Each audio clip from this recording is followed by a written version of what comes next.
Way back I showed you guys how to do twisted bar stock, and this is similar but different. We're actually going to cut this one a little bit before we twist it. So I've got 1/2 inch bar stock and I've marked it in 1/2 inch intervals for 5.5 inches, so these are all little cubes. And what we're going to do is cut about 1/4 of the way in on every side, and then what we'll do is we'll put a wrench here and a wrench here and then twist them all different directions.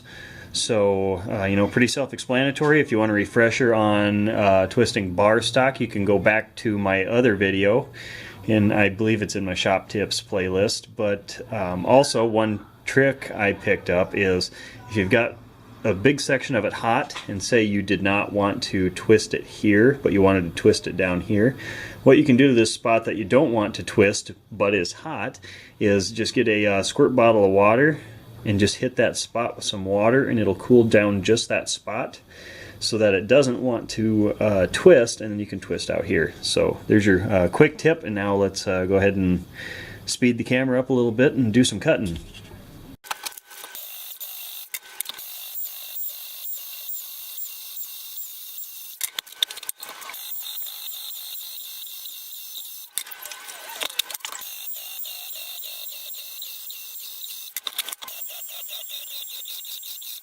Just for the record, this works a lot better on a vertical bandsaw instead of a handheld one. You get your cubes lined up a little better that way. But go ahead and position this on the vise nice and sturdy, and we can heat it up, start twisting it back and forth.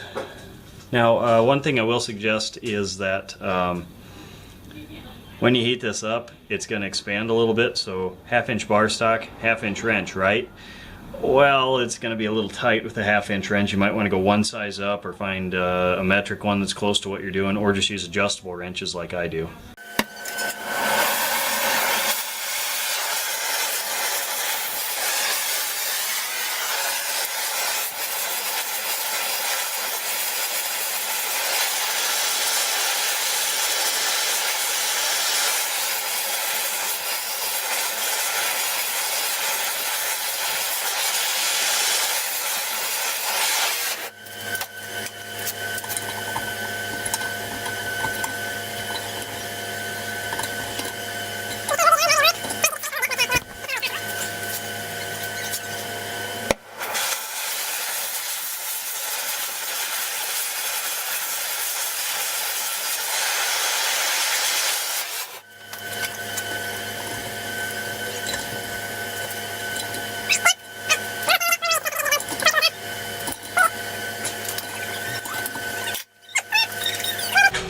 So there you have it. You know, you can index them however you want. I just kind of went about 45 degrees here and there, so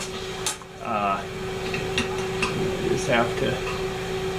This is pretty straight, really, and a good way to straighten out like twisted bar stock like this, or if you're not cutting it and just twisting it back and forth like in my last video, is if you've got a like a tree stump or a big chunk of a tree and a leather mallet, you can just kind of heat it up till it's just kind of dark red, and just kind of smack it, turn it around, hit it a few times, that sort of thing. But I don't have either of those, so I just try and get close with the torch and just kind of keeping it straight as I work it. So I cut it off here, and my plan for this is a bottle opener, so I'll have to make the end and throw that on there. But I just thought I'd share this Rubik's cube twist, whatever you want to call it.